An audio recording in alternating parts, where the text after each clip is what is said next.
WCBPodcast, your source for all things Chicago Blackhawks and everything hockey. With your host, Jarom and Tanner. Let's do it. Jarom and Tanner. All right, it's another edition of the WCB podcast. It's Jarom. It's Tanner. What's up, bud? Just enjoying hockey. It is a new era of Chicago Blackhawks hockey. Yeah. And straight to the Stanley Cup final they go. No, I'm just joking. Boys are buzzing a little bit though. Definitely feeling that, they got that little coaches change bump going on right now, which, hey, awesome. I mean, whatever they need to do to wake up a little bit. I think they've been a little bit more competitive the two games. I unfortunately didn't get to watch the game against the Rangers, so when we get to that, I'll have to defer to you on that. But it's the start of the Sorensen, right? Sorensen era. Yeah. And sorry, give me some time. I mean, I know I'm bad at names, but I gotta just still get used to it. Anders, the first Swedish-born Durs head coach in NHL history. The Hawks go 1-1 to kick off his era as interim head coach. They had a battle against the Winnipeg Jets on Saturday. It was the first time after the firing the team was going. And I mean, the game started good. I felt like the guys had it going. I mean, they were buzzing, they were moving the puck, they looked good. Absolutely. It was smooth sailing until Mrazek got hurt. Then it was a little like, like it wasn't as bad as like 2 years ago when he got hurt, because it's kind of like, okay, now we're stuck with like, who knows? Because Soderblom has been playing great. But yeah, even to start this game after he left I think because he only played like 4 minutes, I want to say. Let me pull it up. Box score. Yeah, because it was like pretty early on. He tweaked it. You saw him tweak it. Yeah. He played 10 minutes total. Minutes. Oh, okay. So he was actually still in goal when Vlasic scored. And so Vlasic got a power play goal, which was great because it's 2 goals in 2 games for him. I was like, it's a fucking bomb. Here's the start of something special. Yeah, but I was like, fuck. He scores a goal, Blackhawks lose. I mean, that's just the trend right now. Yeah, but you don't know if that. Yeah, I guess that's. He scores the first goal. I should say he scores the first goal of the game. Blackhawks lose. Yeah, the Hawks scoring the first goal isn't a good indicator on whether or not they're gonna win. It's kind of a good indicator of like, like they might lose this one. Like, it's just the way it's felt recently. But yeah, I don't know. It was good to see like the Hawks had 2 defensemen score this game, which is nice. But on the other hand, like forwards, where you at? But you know what though? What's great about that though is one of the Anders was saying right when he got introduced was, I want the defense to be more involved in the offense. I want them to get in the play. I want them to be part of the play. And first period, they get 2. Yeah. Yeah, I mean, especially with Martinez's goal coming with like 20 seconds left. And that was a great shot. Left. Great shot. Oh my God. I didn't know Martinez had that shot in him. I thought it was somebody else that shot it. Like literally anybody else. Like that's what I know. Dude, I was like, oh no shit, that was Martinez. That's crazy. Sorry, USA, your goalie for 4 Nations sucks because he let Martinez with a fucking howitzer past him. Yeah. Yep. And then things happen. The Hawks still end up losing. I'm trying to remember how these goals went. Well, the first goal to tie it up was it was, I think, 3 minutes or less than 3 minutes since Soderblom was brought in for the injured Mrazek. Oh, dude, he was tested like right away. Oh, it was like pepper. And then, of course, this goal was just a good tip.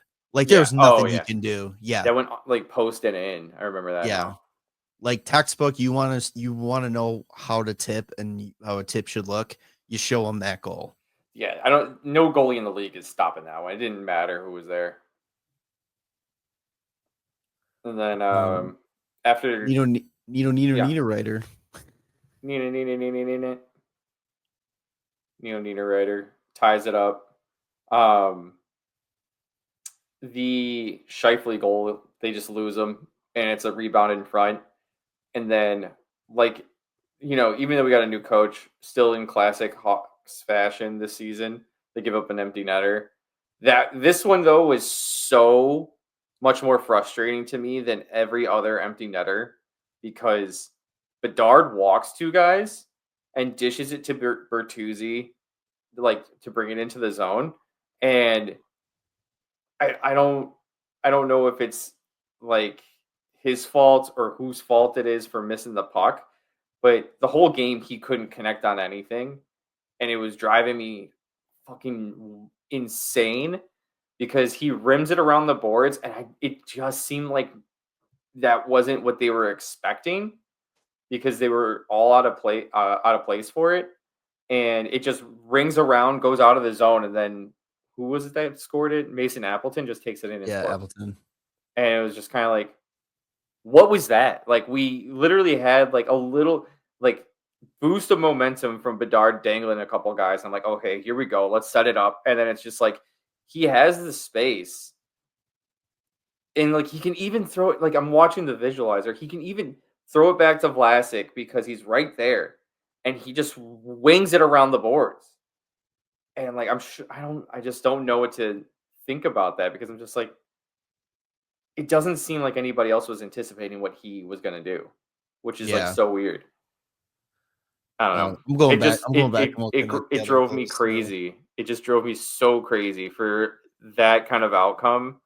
After I was like, okay, maybe they'll get something going here, and I was just like, oh, what the fuck was that? Oh god.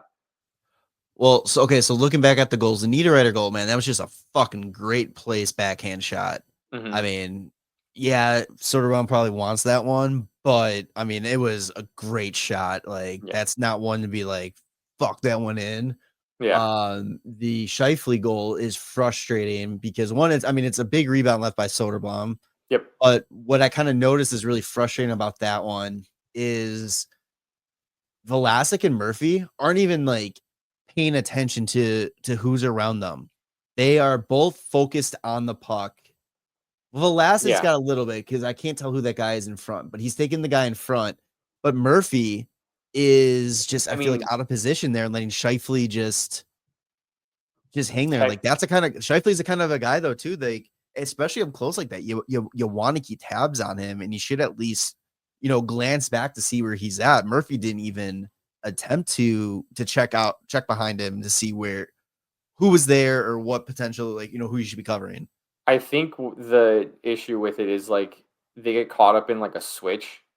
It's Gabe Vilardi that's in front of the net, and Vlasic was lined up with him while Scheifele was taking the face off, and like they kind of come into like being tied up. They break off, and then he goes down to like the near post where I'm sure Murphy was like heading, but Vlasic stays kind of put in front of the net. So they're both kind of just lost right between Vilardi and Scheifele, who ends up just stepping in on that rebound. And you know what? Looking at the wide shot of this too, Nick Foligno gets a little flat-footed, gets caught flat-footed a little bit too. I mean, he was within stick distance of Scheifele. Yeah. I mean, regardless, it was perfect. His responsibility is still, the defenseman, but like he sees it, I think, just a little too late. Yeah. I mean, regardless, I don't want to overanalyze like a fucking tip-in essentially goal, but it's one of those things that it's just like little things with Connor Murphy and like TJ Brody and those guys that like, I don't know if I'm just nitpicking them because I'm like just so ready for the next crop to come up and just take over. So I'm looking for like, okay, well, this could be a reason why he's not here anymore. Or, we can get rid of him for this reason, all that kind of stuff. Yeah. But I feel that there should have been a little bit more attention paid to your surroundings in that situation. The fact that Scheifele has done that twice in 2 games where he's got like a third period goal that's kind of similar. I'm pretty sure the first game that we played against them was Soderblom in net. Like his goal to tie the game at 1 was like everybody lost him, and he just got a rebound. Like, how do you lose this guy? He's like 6'4", isn't he? He's like one of their, and he was one of the top guys on the team. And it's like, you see how 6'3". teams play. You see how teams play Bedard. You see how teams Yeah. play some of these top guys. And it's like, okay, you can do that to the other team's top guys, right? Like you can watch our star player get covered and manhandled and stuff. You can do the same thing to their guys. Yeah. I'm curious if like maybe they thought Dickinson was going to stay with him, or if they thought Vlasic was going to pick him up. It was 100% just a miscue thing. Yeah. And it's just frustrating because it's just nonstop, always a defense. Like you can almost like bet on it that there's going to be a goal from the Hawks that somebody is just going to sneak in backdoor. Nobody's going to acknowledge it. And they're going to get a nice little easy put away. Like it's almost like that in an empty net goal, like almost two guarantees you have in Hawks life right now. Yeah, I feel it's that, or it's going to be like a goal goes off of a defender. Yeah. Or it's like, it's just something so stupid. Like, it's like the Hawks, I feel like they so rarely get beat where they're like, oh, yeah, no, that guy deserves it. Yeah. I feel like a lot of it's tip-ins, it's empty nets, it's just the defenseman just completely having a mind fart. Like, it's just very rarely, and I'm like, oh, shit, what a goal. Yeah. Yeah, the Hawks don't really give up a lot of like, oh, shit, what a goal kind of goals, which is funny. Which is so funny. Like, you think that, like, with how bad they are, they would. Yeah. But I think just shows how good our fucking goaltending's been this year. Exactly. Which now we'll see what happens going into the future games here. Yeah, but so before we get to that, any more on Winnipeg? Oh, I just want to beat them once. Well, with that game, they were the first team to 20 wins on the season. So, and then they just thumped Boston. So I think they're finding their feet again. Are they back in first place or no? That I don't know. Here, I'll check. But they don't have any OT wins or OT losses. Oh, they're tied for first right now. Minnesota technically they have better points percentage because they have 2 fewer games. First in the division or first points. in the league? In the league, okay. Yeah, it goes Minnesota, Winnipeg, Washington. Yeah, who had that on their bingo card? Yeah, dude, this top 5 is silly. Minnesota, Winnipeg, Washington, Vegas, New Jersey. And then it's Florida, LA. Wait, I didn't know LA was 7th in the league right now. Carolina, Toronto, Dallas. I feel like Dallas is too low. They're only 10. Jesus. But you know who's not in last? The Blackhawks. The Predators. Nashville. Yeah, dude. How? All right. Well, Hawks then go on a 3-game road trip, kick it off against the Rangers, playing in the famous Madison Square Garden, even though it's a circle. It's a circle building. Yeah. Are you saying it's not a garden? No, it's not a square. It's not a square. I forgot. Jesus. I was like, I totally forgot that like that's in the name. I'm like MSG, Madison Square Garden, it's fucking Madison Garden. Who cares about the middle name? Battle of 2 very defeated, struggling teams right now. Yeah. Like I said, I didn't get a chance to check this one at least the last few minutes, so I will defer the recap to you. Well, this is the new look Rangers, another Rangers team that removes their captain from it. Yeah, we'll talk about more of that at NHL Talk. But yeah, I mean, Hawks played well this game.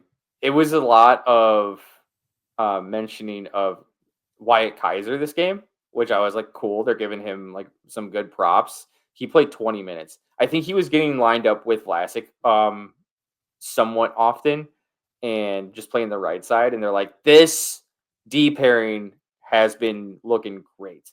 And you can tell that they were looking confident. Korchinski played this game too. They had called him up. I think Commesso was backing up. Yeah. So Korchinski actually gets in and he looked confident and comfortable. he didn't look like he was timid or anything like it kind of was like last year. And he looked like he was trying to drive some offense, which was I awesome. saw like he had, I don't know if it was 4 shots or like 4 Attempts. opportunities. Yeah, It might have been attempts. shot attempts because he only had 2 Yeah. shots on goal. Yeah, he looked good though. Oh yeah, And here it is. you can see that like it'll start clicking. Here you go. Here's his stats from this game: 2 shots on goal, 4 individual shot attempts, 1 individual high danger chance, 1 block shot, 1 takeaway, 1654 total ice time, 5-2, 5v5 high danger chances advantage, and a 52.09 x goals for percentage. Expected goals for percentage. Expected goals percentage, yeah. And they have already confirmed that he'll be back in the lineup against the Islanders on Thursday. Okay. That's awesome. That's good that they're getting that. And it's funny because like last year we are talking about like, oh, it'll be the time to like rotate some young guys in. And in this game, we have Korchinski, Nolan Allen, Wyatt Kaiser, Alex Vlasic. And it's like, oh, like all of our kind of veterans are not really playing. And like Murphy's having actually a good year. So he has the second most time on ice. And then TJ Brody has the least time on ice for the defenseman. So it's like getting a lot of time for these young guys, especially against a team that was the President's Trophy winning team the year before. They're the Edmonton Oilers this year. Like they were like a very heavy favorite for the cup, and they're just fucking. I mean, they didn't have the same skid as the Oilers did to start, but I mean, they're just not playing to their potential. No, but it's funny to see that like with all the young kids, like they're either even or +1 for the defenseman. And it's like that's pretty good to see. Mm-hmm. Like, man, there's a lot of good I always feel like to take from with the defensive core and the young guys, especially since defense usually take longer. It's like forwards, then D, then goalies in the length it takes for like those prospects to kind of like, flourish. Yeah. So it's nice to see that these guys are getting a lot of time at a younger age, and they're doing well. I mean, that could be a big core 4. I mean, I'm not the core 4, but I mean, those are 4 names that. Yeah, I mean, you're gonna probably see more of Sam Rinzel and Artem Levshinov, but if you have Rinzel and Levshinov like 1 and 2 on the right side, you got Vlasic, Korchinski, Wyatt Kaiser on the left, and then maybe Nolan Allen plays the right side on the third pairing D. Like that could be pretty solid. I feel like they're not all going to be able to be hanging around, but especially when you have guys like Del Mastro. I was going to say, you still got Del Mastro, you got Isaac Phillips, you got Louis Crevier, you got all the like it's sickening at how many defensive prospects we have and that we're not going to be able to take advantage of all of them. Yes, but it's nice to know that. It's a great problem to have. We have too much. And you know what though? And what also is really good about it is teams are always looking for young defensemen. Yeah. The trade value that these kids can have for the guys that like should potentially be NHL players, but are not going to be able to crack the top 6 for us. I mean, the pieces that they can bring in for us is huge too. Absolutely. And it's funny when you think about that too, because like, how did we get Foligno and Taylor Hall? Like we traded Ian Mitchell and Alec Regula. And I know that they were kind of more of a cap dump, but like that's something that we could use sometimes. Like they could be future trade pieces for like, other forwards that can bring some more offensive firepower to the team. So yeah, I mean it's a good thing to have, and it's good that they're having success. Other than that, I mean the Hawks played really well. Letting up only 1 goal against the Rangers, I think is pretty solid because I feel like they had a lot of fucking scoring last year. Also, I talked so much shit to you before this game happened about Tyler Bertuzzi and how he's pissing me off. And of course, he scores the first goal. And not only does he score the goal like an actual shot and not just like a tip in, I was just like, God damn it, dude. Of course. Like, I just got to talk more shit like outside of work. You just got to nag it, man. Yeah, absolutely. This Kylie kid, Cooley, I don't know how it's a very odd, and I feel like his name is, people say it differently all the time. He's sneaky having a good year this year. He's at 10 goals already. He got a shorty against the Hawks. And as the Rangers were heading down the ice, I was like, oh no, this is not going to be good. This is looking bad. And then they're all just puck watching. Soderblom makes a save, and he just follows up with just a rebound. I was just like, what are we doing here? 2026 or sorry, second round pick. Yeah. So he I mean, he's having a good year. So I wasn't surprised that he ended up scoring. The Taylor Hall goal that was kind of funny because I was like, oh wow, what a goal. It was just the 2-on-1 with Bedsy. And like I still kind of wish like Bedard would just shoot it. But he's like, best option for this team right now is probably the dish it to Taylor Hall. And he makes the move and just loses it. And they just roll off of it, like hit somebody, and it rolled off his stick as he's trying to go like backhand, like forehand backhand. Well, like it looks like it hits Shesterkin's stick and just like pink, yeah. Pinball somehow makes its way in the net, but like in real time when the goal happens, I'm like, oh shit, like what a goal, what a play. They show the replay, go, oh, that is not a good goal. Oh yeah, Shesterkin put it in because he went to, like his hand came in like trying to corral grab it. Yeah, and it just goes right in. Dude, it was just so funny. It's so bad. Either way, man, like it's nice to see the Hawks win a tight one against what's supposed to be a good team. And plus, I'm sure this team is like, this is our get right game. Like we need to win this one in order to like kind of right the ship. And like now I'm like, are they thinking about just like blowing it up a little bit? We got the rumors of Brady Tkachuk, which is hilarious because now the owner of Ottawa is like, isn't this like soft tampering? Like, what is this bullshit? And I see like online, they're like, I think he's trying to get his first round pick back. Yeah. I mean, no, but at the same time, then isn't technically all trade rumors soft tampering? Because I mean, it has to come from somewhere. Like, you know what I mean, though? Because it's like, teams, but it's like teams scout players all the time. And it's like, you're telling me teams, it's tampering for teams that have like, okay, here's our wish list trade board if this player becomes available. And that, you know what I mean? Like, it's like you gotta do something to keep that guy on your team. And if he doesn't want to be there, I think part of it too is the fact that like it's Brady Tkachuk and his brother was like, I'm not playing for Calgary anymore. Like, you can fucking trade me now, or I'm going to leave. And it's like, but Brady signed long term. Like, there's different. There's no. Well, no, he's up in like 2 years. Oh, is he? Yeah, and oh shit. It's just a lot like there's no way that the Tkachuk brothers want to play in Canada. It's like, it's so funny that they were both drafted by Canadian teams. Let me find it real quick. I mean, the only way there can be any tampering is if the Rangers are talking to Tkachuk's Never agent. mind. He's signed until 2028. That's what I thought. It was on like 32 Thoughts. They had something that they were saying where like maybe they were saying he's got 3 years after this, and then it's UFA. But either way, he's still got some time. What does the anchor mean? No movement clause. Okay. That's funny. If he's just like, I'm not fucking playing it, you can trade me right now. But I don't know.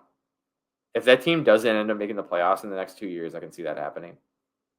Dude, I don't know why any like top tier talent signs long term in Ottawa without, you know what I mean? Like whoever is selling them on the team out there is doing a fucking fantastic job, because there's zero reason for anybody to believe that Ottawa is going to contend anytime soon. I just don't understand how they don't win games.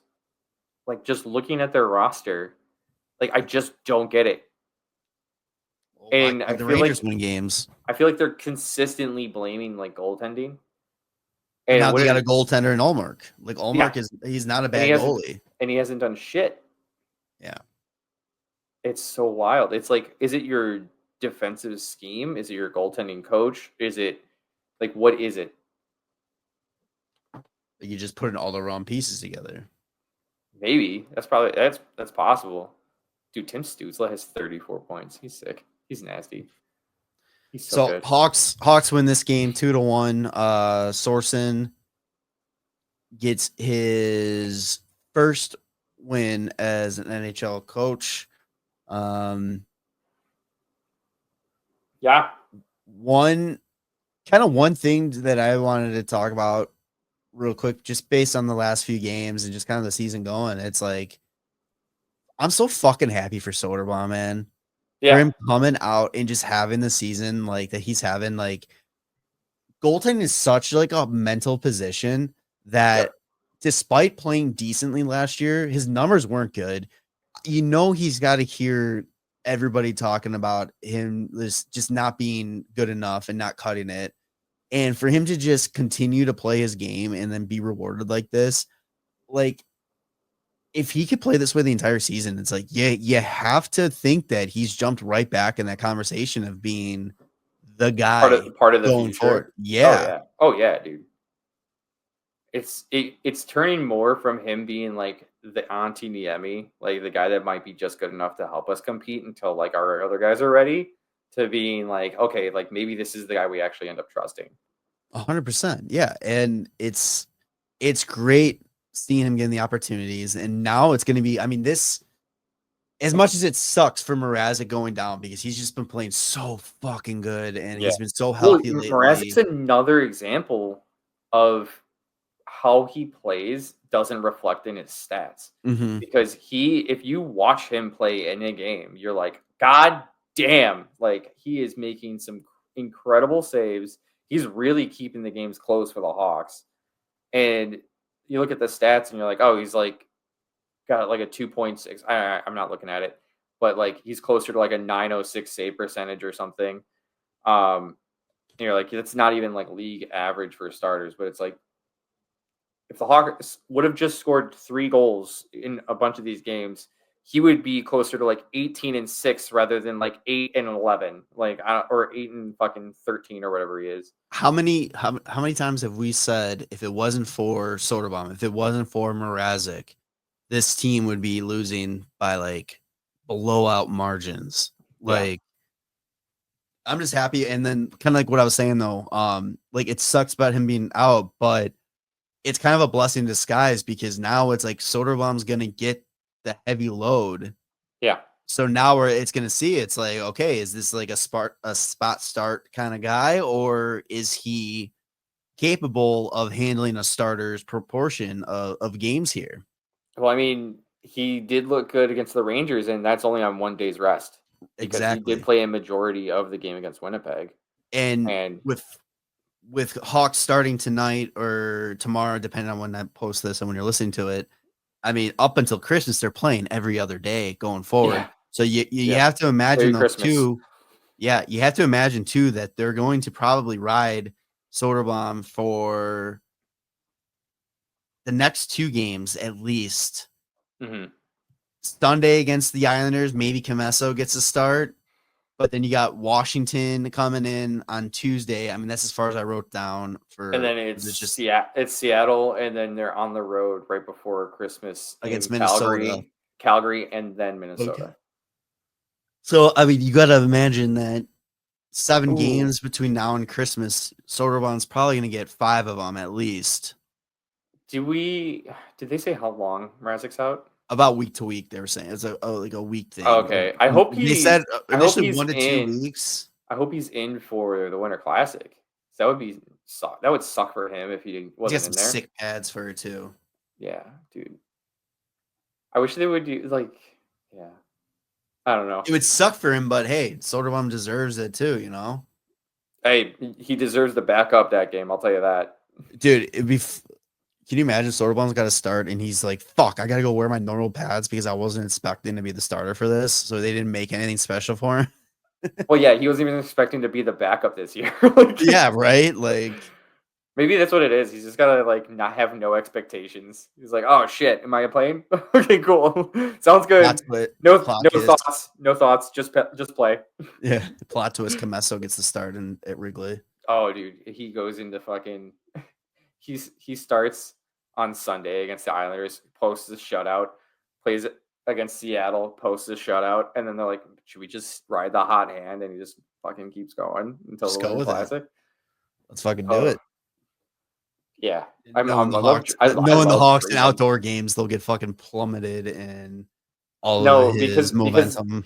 Because the Hawks aren't good this season. They're gonna win the Winter Classic. It's the seasons that they're good that they lose the Winter Classic, and then they go on and play in the playoffs. Oh man. So yeah, we talked about Korchinski getting called up. Commesso, he's got to get a start at some point. Like, there's no way you have a back-to-back this weekend, and I just don't see how you can place Soderblom on a back-to-back. Like, that would be hard. And he's got to play. I mean, as much as they're frauds, Soderblom's got to play against the Devils. And, yeah, they can put the puck in. And you were saying the Islanders only have 78 goals for this year? Yeah, it's a matter of the Islanders being like 25th in the league in goals for, and the Devils are like 5th in the league in goals for. And it's like, okay, like let's not let Commesso get absolutely shelled and destroyed. But you can't put Soderblom, in both games. So like he's kind of got to do Thursday, Saturday. But I mean, who knows? Fucking Sorensen might just be like, "Hey, Commesso, you're in against the Devils. Good luck." Like, oh fuck. Or do they put Commesso in against the Islanders tonight, and then they go back to back with Soderblom? No, they're not fucking doing that. There's no way. That would be insane. Give Commesso his first career start against the Islanders at home. Give him a little Frankie Nazar treatment. Yeah, right. And just see how it goes. Where's Drew from? I can't remember. Is he from Boston? No, he played in Boston. He's from Massachusetts. Norwell. Close enough. I was gonna say, I mean, if he does end up playing against New Jersey, like close enough to have the family come out. Yeah, I mean, it's all like a neighborhood, essentially, the East Coast like that. Like, Jesus. It's all so close. Yeah. That'd be pretty neat. But I mean, either way, let the family know which night he's playing so that they can make it to the arrangements. Yeah. 100%. So yeah, we talked about the coming up. So you got the Islanders tonight, you got the Devils on Saturday, the Islanders again on Sunday, and then Washington on Tuesday. Real quick, let's talk about your pick for player of the week. I've kind of slacked on giving this away. Oh shit. Because of that Thanksgiving. So it was only 2 games. Taylor Hall 2 points with a goal and assist. Dickinson 2 assists. Bedard 2 assists. Martinez with a sick goal. Bertuzzi proving Tanner wrong and scoring a goal. Vlasic with the goal. Teravainen, Mikheyev each with an assist. I mean, Vlasic did go. Like, I guess we're not counting it because it's just the 2 games, but he did go back to back in games. And then you got Soderblom just Soderblom just being a stone wall against the Rangers. I don't know. I would say Hall, but like, dude, that goal was bad. Yeah. The assist was good. The goal was bad. Maybe give it to I would say Vlasic or Wyatt Kaiser because he had a good couple games. Soderblom's stats for the 2 games was a .926 save percentage, .223 goals against average. Soderblom would probably be like the wise choice. I don't know. Mrazek, 100% save percentage. Yeah, that's true. Dude, Wyatt Kaiser goals against. Averaged 20 minutes of time on ice in both of those games. What's with the Kaiser, man? He played very noticeable. Mm-hmm. He's good, dude. He's getting close to getting his first goal. I can guarantee it. He's trying to get in on that. He's trying to fucking get it. It's gonna happen. What else is gonna happen sooner than later is Frankie Nazar. Nazar getting called up, and as much as we fight and push against it, it just seems like what's coming. Elliot Friedman talked about it on 32 Thoughts, and then Emily Kaplan tweeted out on Monday what she's heard. She says, for Blackhawk fans wondering when they might see top prospect Frank Nazar in the NHL, not intimate, but getting close.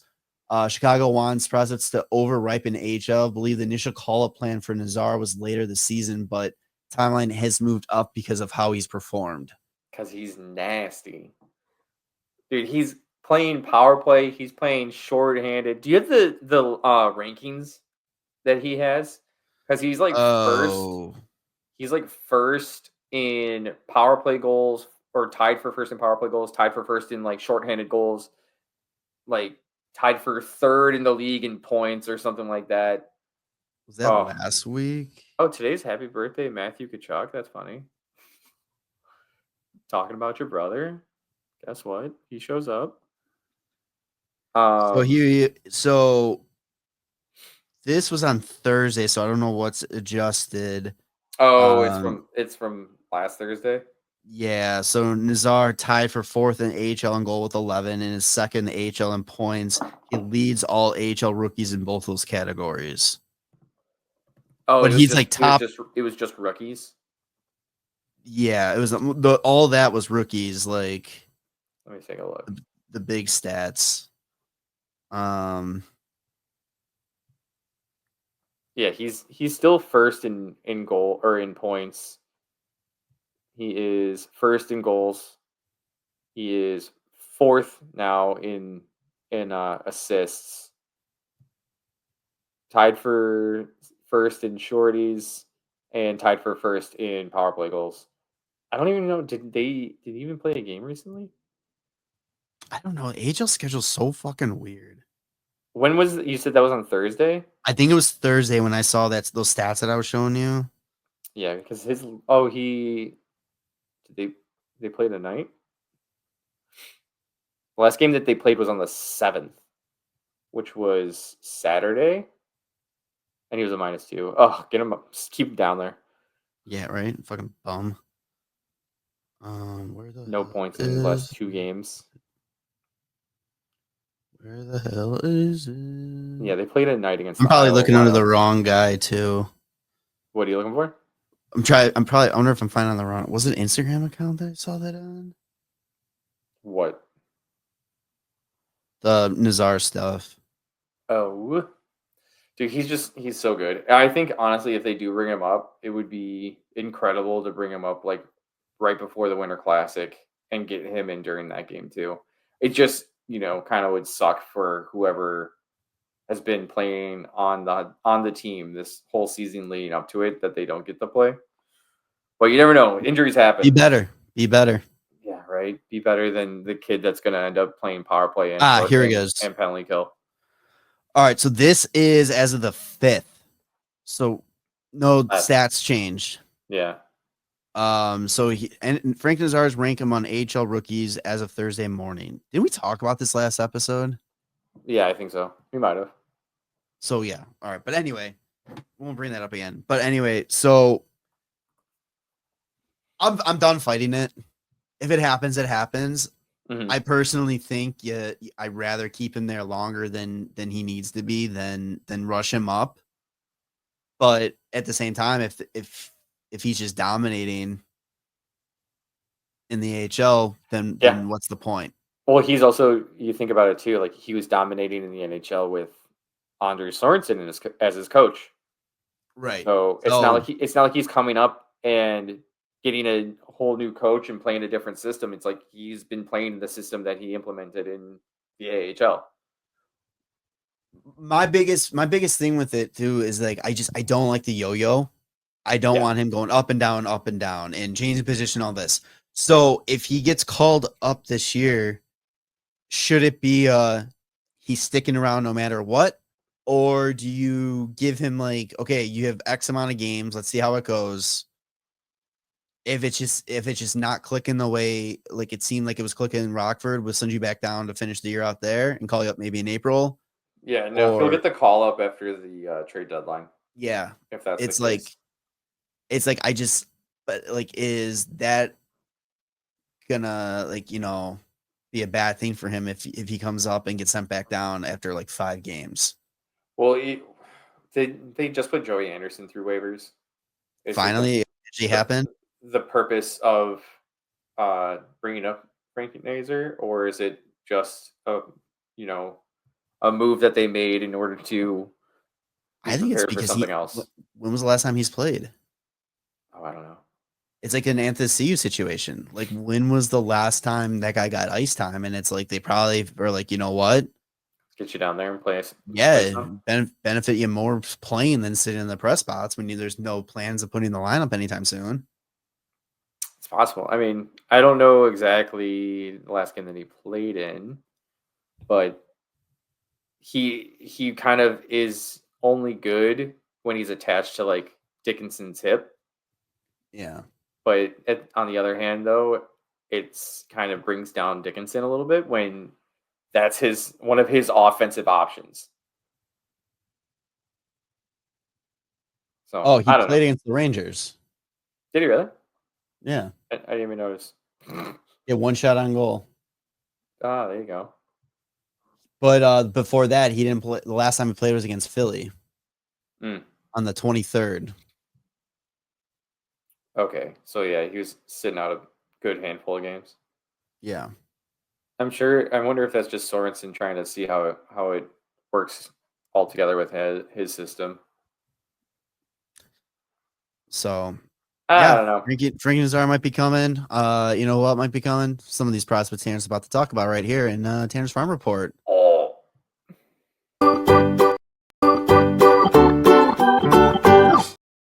All right.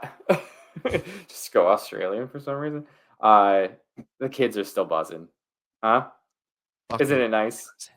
Isn't it nice? Nick Lardis still almost a goal per game. He dipped a little bit under a goal per game. He's got 25 goals in 27 games played. We already talked about little Frankie. Frankie's got 24 and 20. Alex Farrand still killing it in the OHL in the Sudbury Wolves. He's got 26 points in 25 games. What is it? Rinzel, right? Rinzel is in talks for right now top nominee for the Hobie Baker. He's got 8 goals, which he only had 2 all of last season. Yeah, dude. He's got 19 points in 18 games. From what I've seen, is people are saying that he's good on both sides. Very solid defensively. Can really contribute offensively as well. It's just too much of a good thing. Curious too, he's 4th right now on Minnesota in points behind Snuggerud, Kurth, and Matthew Wood. So I mean, he doesn't have an A, he doesn't have a C, which how do you not? But when everybody on the team does, everybody on the team does. Oliver Moore's had himself a little bit of a season too there. Is he? Yeah, he's got 16 points in 18 games. I wonder if that's another situation where, similar to when he was on the national development team, where he's not playing first line, but he's still getting points because he was kind of doing it on his own. There was the big line that they had, which was Will Smith, Leonard, and fucking what's his name? I can't remember. But it was the 3 of them who put up over 100 plus points. And then Oliver Moore did too, but he was playing second line time. Yeah. It was just oh, okay. And hey guys, I'm still here. I can do it too. Kid can fly. Let's just let it rip. Where is he sitting on the team too? So Rinzel. Oh, and then he's 6th, 16. God, love it. Too much of a good thing. Keep saying it over and over. A guy that I mentioned a few times before, may have heard of him, Roman Kantsarov. He was the KHL Player of the Week? Yep. Oof. Gotta love it. What else? Where was the comparison that I was Demidov who? Oh, yeah. Comparing. Yeah, so this season, Demidov, 32 games played. He's got 6 goals, 14 assists. He's averaging 0.62 points per game. Kantsarov, 15 games played, so almost half. 7 goals, 7 assists, 14 points, .93 points per game. Yeah, fuck you, Demidov. I mean, he's got a little bit more experience in the K than he does, which like take it as you will. But it's nice to see that he's only 20, and he's put up almost a point per game. Where last season he only had 15, so he's already almost at 15 in a third of the games played, basically. I gotta love it, man. When people are saying online about all this shit with like Luke Richardson, and some people are like, Kyle Davidson doesn't know what he's doing. It's like, look at what he's bringing into this team. Like, you're looking at the team itself and not what is going to be on the team. Like, do you think Kyle Davidson gives a shit about this team this year? Yes, he does. Yes, he does. No, but I mean, but in terms yeah, he does. But I'm talking about like he's looking. His true focus is future. Like he said it like in his introductory press conference was that his plan is to make this team, once they start winning again, they're not going to start losing again. They're going to continuously be winning. He's building this. So it's next man up. So you have the tiers of prospects. Like you got your guys in Rockford now. They're ready to make the jump. And you got the guys in college and junior that'll make the jump to Rockford. And then you got the new guys coming up. You know, it's just going to be a nonstop circle. It's a circle. It's a circle. Circle of prospects. Yeah, man. I don't know. Like, is there anything else really like poignant to make? Dominic James, Minnesota Duluth. He's got 17 points in 14 games. Yeah, that's solid. Guys don't even like. I don't even remember some of these guys, and they're putting up over a point per game, and they're at. It's fun. It's so much fun. Aiden Thompson still got 22 points in 16 games. Dude, I'm just so excited for Sam Renzel. Like, it was a pick that when they made it in the first round, I was like, I don't know anything about this kid. Like, what are we doing? And then it's kind of like, all right. And then now it's like all this chatter, like, oh shit, like kid's nasty. It's like, all right. I like that. That first round that Davidson had, where it's Korchinski, Nazar, and then Renzel, and you're like, oh, this is gonna be a good start. The Dallas draft we always talk about. Wish. I wish. Yeah, we just want one that's somewhat like that. That might be the closest to it, potentially. Because that was 22? I think so. Was it? Jesus. It was 22, because it was the draft before Bedard. Yeah. Bedard was 23. I was gonna be like, oh, is Commesso from that draft? But no, Comesso's from 2020. Yeah. That was somebody else. It was somebody else's draft pick. But, all right. Anything else on the farm? No, man. Just excited. Like, always. Keep it up. Oh, it looks like Merrick Vanacker is back in. He was injured to start the year. Yeah, he played his first game. I think we mentioned that last week. He had 2 goals. He had 2 goals and 2 games, and he had 1 goal in them. Yeah, he's got 4 points in 5 games right now. Fuck yeah. So, hell yeah, brother. Let's go. Let's go.